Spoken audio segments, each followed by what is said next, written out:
Този поздрав е от Леля Галя за нейния племенник, за Методи, по случай неговия рожден ден, който става на 6 години. Също така за неговите родители, за Илиян и Светла.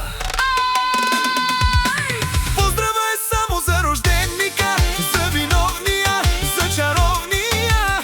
Дай само за Методи, за любимия, за неповторимия.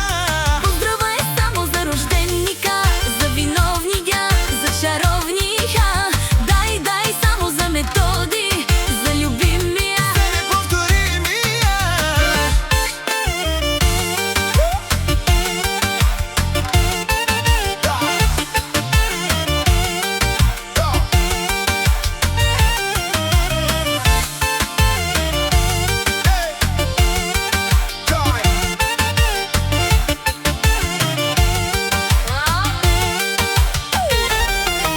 Честит рожден ден, Методи!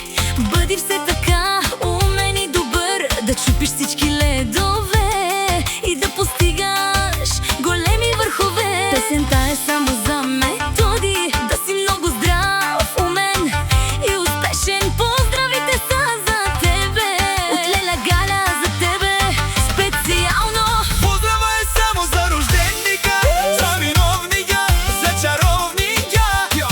Дай само за Методи, за любимия, за неповторимия. поздрава е само за рожденика, за виновния, за чаровния. Дай само за Методи, за любимия. за неповторимия.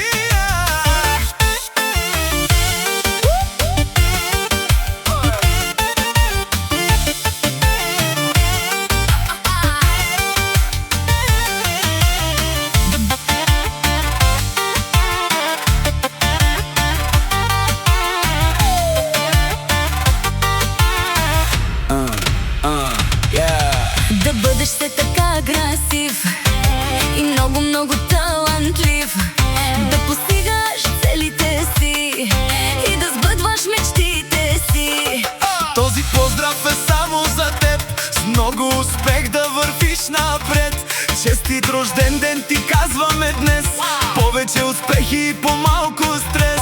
Каквото и да става, ти не се предавай, със смелост всичко ти преминавай. Нека Бог да бъде винаги с теб. Знай, всички ние сме до теб.